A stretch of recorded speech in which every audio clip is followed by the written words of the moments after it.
Hello વિદ્યાર્થી મિત્રો, આજે આપણે સામાજિક ગતિશીલતા વિશે વાત કરીએ છીએ. સામાજિક ગતિશીલતા એટલે સોશિયલ મોબિલિટી. એક સ્થાનમાંથી બીજા સામાજિક સ્થાનમાં જ્યારે વ્યક્તિ કે વસ્તુનું સ્થળાંતર થાય ત્યારે તેને સામાજિક ગતિશીલતા કહેવાય છે. ગતિશીલતા એટલે એક સ્થાનમાંથી બીજા સ્થાનની અંદર પરિવર્તિત થવું. સ્થાન ફેર સૂચવતી જે પ્રક્રિયા છે એને સામાજિક ગતિશીલતા કહેવાય છે. સામાજિક ગતિશીલતા જે આખી આપણી સમાજ વ્યવસ્થા છે, જે સ્તર રચના છે, એમાં એક સ્થાનમાંથી કાં તો ઉપર તરફ, એ સ્થાનમાંથી કાં તો નીચે તરફ, એ સ્થાનમાંથી કાં તો આસપાસ તરફ જ્યારે બદલાવ આવે છે, દરજ્જામાં જ્યારે બદલાવ આવે છે, તો એ સામાજિક ગતિશીલતા છે. તમે અહીંયા બુકની અંદર પણ જોઈ શકો છો કે સામાજિક ગતિશીલતા એ સ્તર રચનામાં વ્યક્તિ અથવા સમૂહનું સ્થાન પરિવર્તન સૂચવતી એક પ્રક્રિયા છે. એક સ્થાનમાંથી બીજા સ્થાનમાં જવું. તો દરેક સમાજમાં વસ્તી છે, આર્થિક રાજકીય પરિસ્થિતિમાં તેમજ સામાજિક વિસ્તારમાં ઓછે વત્તે અંશે ફેરફારો થતા રહેતા હોય છે. અને સમાજ રચનાને જીવંત રહેવા માટે આ બધા પરિવર્તન સાથે અનુકૂલન સાધવું જરૂરી બને અને આ અનુકૂલન સાધતા સામાજિક ગતિશીલતા જન્મતી હોય છે. પરિવર્તન સાથે આપણે બદલાવ આવે, એ બદલાવમાં સમાયોજન સાધવા માટે એક સ્થાનમાંથી બીજા સ્થાનમાં સ્થળાંતરિત થતા હોય, દરજ્જો બદલાતો હોય, તો એ સામાજિક ગતિશીલતા છે. સમાજશાસ્ત્રીઓ છે કે જે સામાજિક રચનાના ખુલ્લાપણાનો અંદાજ કાઢવા માટે ગતિશીલતાનો અભ્યાસ કરે છે અને સામાજિક ગતિશીલતા સમાજમાં રહેલી તકોના અસ્તિત્વ અને અભાવનો નિર્દેશ કરે છે. તે એક સામાજિક દરજ્જામાંથી બીજા સામાજિક દરજ્જા તરફનું પ્રયાણ છે. ફોર એક્ઝામ્પલ, તમે ધોરણ 10માંથી એક્ઝામ દઈ ધોરણ 11માં આવ્યા તો એ તમારી ગતિશીલતા છે. ધોરણ 10 તરીકેનો તમારો સામાજિક દરજ્જો હતો, જેમાંથી તમે ધોરણ 11ના વિદ્યાર્થી તરીકે આગળ આવ્યા છો, તો એ તમારી સામાજિક ગતિશીલતા છે. એ જ રીતે એક ઉપરની તરફ તો થાય ઘણી વખત તો કે એક ક્લાસમાંથી બીજા ક્લાસમાં જવું. માની લો કે ધોરણ 10 માંથી તમે ધોરણ 10 બમાં જાઓ છો, દરજ્જો તમારો એનો એ જ રહે છે, પણ છતાંય એની અંદર સ્થાન પરિવર્તન થાય તો એ પણ સામાજિક દરજ્જો છે. બરાબર? તો આટલું તમે ક્લિયર રાખજો. એક દરજ્જામાંથી બીજા દરજ્જામાં થવું અથવા તો એક સ્તર રચનામાંથી વ્યક્તિ કે સમૂહનું સ્થાન બદલાય છે તો એ સામાજિક ગતિશીલતા છે. સમાજશાસ્ત્રીઓએ અહીંયા એમને વ્યાખ્યાયિત કરી છે. તો વ્યાખ્યાઓ આપણે જોઈએ કે જેની અંદર સામાજિક ગતિશીલતાની વ્યાખ્યા તો સોરોકિનના મતે એમણે આપવાનો પ્રયત્ન કર્યો છે કે વ્યક્તિ, સામાજિક વસ્તુ એટલે કે સોશિયલ ઓબ્જેક્ટ કે મૂલ્યનું એક સામાજિક સ્થાનમાંથી બીજા સામાજિક સ્થાનમાં સ્થળાંતર એટલે સામાજિક ગતિશીલતા. સોરોકિને ખૂબ સરસ વાત કરી છે અને ખૂબ સરળ ભાષામાં સમજાવ્યું છે કે વ્યક્તિ હોય કે સામાજિક વસ્તુ હોય કે પછી મૂલ્ય હોય, તેનું એક સામાજિક સ્થાનમાંથી બીજા સામાજિક સ્થાનમાં સ્થળાંતર એટલે સામાજિક ગતિશીલતા. બરાબર? તો અહીંયા આપણે બ્રશ લઈ લઈ, તમને અહીંયા હું દર્શાવી દઉં છું કે જેની અંદર સોરોકિને શું કહ્યું છે તો કે વ્યક્તિ, સામાજિક વસ્તુ કે મૂલ્યનું એક સામાજિક સ્થાનમાંથી બીજા સામાજિક સ્થાનમાં સ્થળાંતર એટલે સામાજિક ગતિશીલતા. તો કિમ્બલ યંગ છે જે પણ એને વ્યાખ્યાયિત કરે છે, એમને પણ એને દર્શાવવાનો પ્રયત્ન કર્યો છે. શું કહ્યું છે તો કે સામાજિક ગતિશીલતા એટલે વર્ગ અથવા મોભો કે પછી પ્રતિષ્ઠાના ક્રમમાં ઉપર તરફની અથવા તો નીચે તરફની ગતિ. એટલે અહીંયા કિમ્બલ યંગ છે એ પણ ખૂબ સરસ વાત કરે છે. શું કહ્યું છે કે સામાજિક ગતિશીલતા વિશે તો કે વર્ગ અથવા મોભો કે પ્રતિષ્ઠા ના ક્રમમાં ઉપર અથવા તો નીચે તરફની ગતિ એટલે સામાજિક ગતિશીલતા. પછી એ વર્ગ હોય આપણો મોભો હોય કે પછી આપણી પ્રતિષ્ઠા હોય, એના ક્રમમાં કાં તો આપણે ઉપર તરફ જઈએ અથવા તો નીચે તરફની જે ગતિ છે એને સામાજિક ગતિશીલતા કહી શકાય. માની લો કે કોઈ ગરીબ વર્ગનો છે, અચાનક એને કોઈ લોટરી લાગી જાય છે. પેપરમાં પણ આવતું હોય છે કે ભાઈ ઘણા બધા કરોડની લોટરીઓ લાગતી હોય. આ એક્ઝામ્પલ છે, હકીકતમાં એ લોટરીઓ ના લેવી જોઈએ મારા માનવા મુજબ. એટલે અહીંયા મારે એક્ઝામ્પલ એ આપવાનું છે કે ગરીબ વર્ગનો વિદ્યાર્થી છે, વ્યક્તિ છે, અને એ ગરીબ વર્ગના વ્યક્તિએ લોટરી લીધી અને અચાનક એ કરોડપતિ બની જાય છે લોટરી લાગે તો એનું આખું વર્ગ બદલાય છે. એટલે ઉપર તરફનો થયો, બરાબર. હવે તો કે ઘણી વખત અમુક કરોડપતિ લોકો છે એનો દરજ્જો ઉપર તરફનો છે, પણ એ કરોડપતિ કંઈક ધંધાની અંદર કંઈ ખોટ જાય છે અને એને કારણે એ રોડપતિ બની જાય છે, બધું જ વેચાઈ જાય છે એમનું. તો એમનો દરજ્જો કેવો હતો તો કે કરોડપતિ હતો, ઉચ્ચ વર્ગમાંથી હતો, સીધો શેમાં જતો રહે છે, એ નિમ્ન વર્ગમાં. તો વિદ્યાર્થી મિત્રો, અહીંયા કિમ્બોલી અંગ છે એ જ કહેવા માંગે છે કે સામાજિક ગતિશીલતા એટલે શું, તો કે એક વર્ગ અથવા મોભો કે પછી પ્રતિષ્ઠા હોય, એના ક્રમમાં ઉપર તરફ કે નીચે તરફની જે ગતિ છે એને સામાજિક ગતિશીલતા કહી શકાય.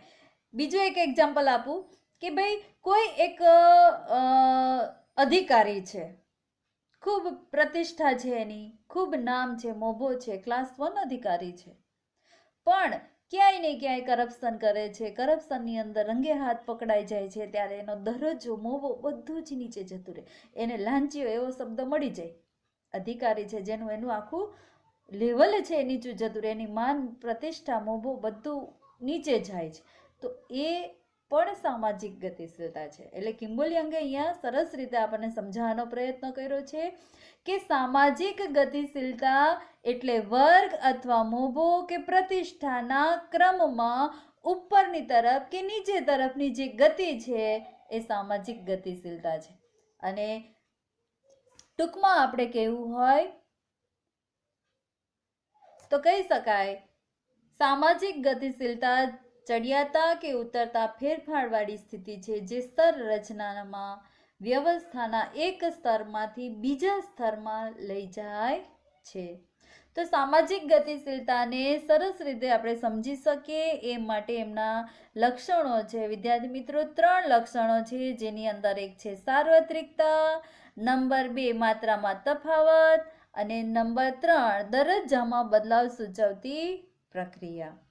તો સાર્વત્રિકતા તો કે સામાજિક ગતિશીલતા પ્રત્યેક સ્તરવાળા સમાજમાં જોવા મળે છે. સાર્વત્રિકતા એટલે બધે જ કોઈ પણ સમાજ હોય, પછી એ કોઈ પણ માની લો કે ઇન્ડિયન સમાજ છે અથવા બહારનો દેશનો સમાજ છે અથવા શહેરી સમાજ, ગ્રામીણ સમાજ કે આદિવાસી સમાજ હોય, કોઈ પણ શિક્ષિત સમાજ હોય કે અશિક્ષિત હોય, વિદ્યાર્થી વર્ગ હોય કે પછી પુખ્ત વ્યક્તિનો વર્ગ હોય, તો સ્ત્રી વર્ગ હોય કે પુરુષ વર્ગ, દરેક જગ્યાએ આ સ્તર રચનાવાળી જે આપણી આખી સમાજ વ્યવસ્થા છે એ દરેક સમાજ વ્યવસ્થામાં સામાજિક ગતિશીલતા આવે જ છે. એટલે અહીંયા એનું પહેલું લક્ષણ બને છે સાર્વત્રિકતા. એટલે અહીંયા ફરી વાત કરી દઈએ કે સામાજિક ગતિશીલતા પ્રત્યેક સ્તર રચનાવાળા સમાજમાં જોવા મળે છે. પછી તે વર્ગ આધારિત હોય કે જ્ઞાતિ આધારિત હોય, બરાબર. અને આપણે ત્યાં તો મોટા ભાગે ભારતીય સમાજ છે, હિન્દુ સમુદાય છે, તો જ્ઞાતિ વ્યવસ્થા વિશેષ છે, પણ એ સિવાયના જે દેશો છે કે જ્યાં વર્ગ આધારિત સમાજ વ્યવસ્થા હોય, તો અહીંયા એ પણ કહી શકાય કે ભારત છે જે સામાજિક ગતિશીલતામાં જ્ઞાતિ આધારિત સમાજ હોવા છતાં તેમાં ગતિશીલતા જોવા મળે છે. એક સમય એવો હતો કે ભાઈ જ્ઞાતિ વ્યવસ્થા એટલે બંધ સ્વરૂપની સમાજ વ્યવસ્થા, વ્યક્તિ જે જ્ઞાતિમાં જન્મે એ દરજ્જો એને સ્વીકાર્ય છે, એ પોતાનો દરજ્જો બદલી શકતો નથી. પણ તેમ છતાં એમાં બદલાવ આવ્યો છે. તમને તો વિદ્યાર્થી મિત્રો નહીં ખબર, પણ એમ શ્રીનિવાસ છે કે જેને એમના પર અભ્યાસ કર્યો છે, એ આપણે વિસ્તૃત નથી જતા, પણ ભારતીય સમાજ જ્ઞાતિ આધારિત હોવા છતાં પણ ગતિશીલતા તો જોવા મળે જ છે. અહીંયા બીજું એક ઉદાહરણ બુકમાં આપ્યું છે, તમે જોઈ શકો છો કે વિશ્વના તમામ સમાજમાં સ્ત્રીઓના સ્થાનમાં આવતો ફેરફાર. આજે સ્ત્રીઓનું પરિવર્તન આવ્યું છે સ્થાનમાં, આખો દરજ્જો બદલાયો છે. એટલે એ કહી શકાય કે સામાજિક ગતિશીલતા સાર્વત્રિક છે. ત્યાર પછી વાત કરીએ માત્રામાં તફાવત. નંબર 2 પર જઈએ છીએ કે બધા સમાજોમાં સામાજિક ગતિશીલતાની માત્રા કે પ્રમાણ એક સરખું નથી હોતું વિદ્યાર્થી મિત્રો. ક્યાંય ઓછું છે, ક્યાંય વધારે છે, બરાબર. અને સમય સાથે પણ સામાજિક ગતિશીલતાનું પ્રમાણ છે એમાં બદલાવ આવ્યો છે.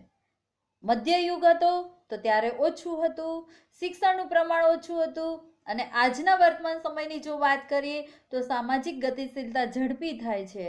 અને કોઈ સમાજ એવો છે કે જ્યાં આજે પણ હજુ ધીમું પરિવર્તન છે, દરજ્જો ધીમો બદલાય છે. એટલે એ માત્રાની અંદર તફાવત જોવા મળે છે, એક સરખું નથી એનું પ્રમાણ. કોઈ સમાજમાં જલ્દી આવે, કોઈ સમાજમાં મોડું આવે છે. માની લો કે સ્ત્રીઓના દરજ્જામાં પરિવર્તન આવ્યો છે, ફેરફાર થયો છે, તો શિક્ષિત સમાજ છે એમાં જલ્દી આવે છે એ ગતિશીલતા, જ્યારે અશિક્ષિત સમાજ કે ગ્રામીણ સમાજ છે એમાં એ ધીમું રહેશે. એટલે આપણે કહી શકાય કે એક જ સમાજમાં પણ બધા સમયે એક સરખું એનું પ્રમાણ નથી રહેતું. ઉદાહરણ પણ બુકમાં સરસ મજાનું આપ્યું છે કે મધ્ય યુગમાં સામાજિક ગતિશીલતા ધીમી હતી, પણ આધુનિક સમયમાં એ કેવી જોવા મળે છે? વધુ જોવા મળે છે. જ્ઞાતિ વ્યવસ્થા કરતા વર્ગ વ્યવસ્થા વાળો સમાજ હોય તો પણ એની અંદર ગતિશીલતા વધુ હશે. જ્ઞાતિ છે એના લક્ષણોમાં તો કે જ્ઞાતિ એક પકડ રાખે છે પોતાના સમાજ પર, પણ વર્ગ વ્યવસ્થાની અંદર એવું નથી જોવા મળતું, તો એની અંદર સ્વાભાવિક છે કે ગતિશીલતા વધુ હશે. આમ સમાજ અને સમય મુજબ એની માત્રામાં તફાવત જોવા મળે છે. અને છેલ્લે આપણે દરજ્જામાં બદલાવ સૂચવતી પ્રક્રિયાની વાત કરીએ તો સામાજિક ગતિશીલતામાં વ્યક્તિ કે જૂથના દરજ્જા કે સ્થાનમાં પરિવર્તન કે બદલાવ આવે છે. કાં તો દરજ્જો ઊંચો જાય, કાં તો નીચો જાય છે. દરજ્જો ચોક્કસ બદલાય છે. દરજ્જો ઉપરની તરફ જાય. મેં કહ્યું ને કે ભાઈ રોડપતિમાંથી કરોડપતિ બની શકાય, કરોડપતિમાંથી રોડપતિ બની શકાય. એટલે દરજ્જો કાં તો ઉપર કે નીચેની તરફનો બદલાય છે અને બદલાય છે જ. એટલે સામાજિક ગતિશીલતા છે એનું ત્રીજું લક્ષણ બને છે કે દરજ્જામાં બદલાવ સૂચવતી પ્રક્રિયા છે. એ કોઈ પણ વ્યક્તિ કે જૂથ છે તો એનો દરજ્જો બદલાય છે, એના સ્થાનમાં પરિવર્તન આવે છે. કાં તો પછી ઉપર તરફનો હોય, કાં તો નીચે તરફનો હોય. ટૂંકમાં સામાજિક ગતિશીલતા વ્યક્તિ કે જૂથનો દરજ્જો કાં તો ઉપર તરફ કે નીચે તરફ અથવા તો માત્ર સ્થાન ફેર પણ બદલાય છે. એટલે આપણે કહી શકાય. અને ઘણી વખત તો આ દરજ્જો ઉપર નીચે પણ થતો રહે છે. એટલે આખું એક સર્ક્યુલેશનની અંદર પણ આ પ્રક્રિયા થતી જોવા મળે છે. તો વિદ્યાર્થી મિત્રો, આ 3 લક્ષણો છે સામાજિક ગતિશીલતાની અંદર, કે જેમાં પહેલું લક્ષણ છે સાર્વત્રિકતા, એટલે બધે જ જોવા મળે, કોઈ પણ સમાજ હોય તો એ જોવા મળશે જ. ત્યાર પછી તો કે માત્રામાં તફાવત, કે જેની અંદર એ દરેક જગ્યાએ એક સરખું ગતિશીલતા નથી હોતી, ક્યાંય ઝડપી હોય તો ક્યાંય ધીમી હશે, ક્યાંય વધુ હશે, ક્યાંય ઓછી હશે. અને ત્રીજું છે દરજ્જામાં બદલાવ સૂચવતી પ્રક્રિયા. વ્યક્તિ હોય કે જૂથ હોય કે સમૂહ હોય એનો દરજ્જો ચોક્કસ બદલાય છે. કાં તો એ દરજ્જો ઉપરની તરફ હોય, કાં તો નીચેની તરફ હોય. તો ઘણી વખત એ સ્થિર નથી થતો, ઉપર નીચે થતો રહે છે, પણ દરજ્જો ચોક્કસ એની અંદર બદલાય છે. તો આજે વિદ્યાર્થી મિત્રો અહીંયા સુધી રાખીએ છીએ. નેક્સ્ટ વિડીયોની અંદર આપણે સામાજિક ગતિશીલતાના પ્રકારો વિશે વિસ્તૃત ચર્ચા કરીશું.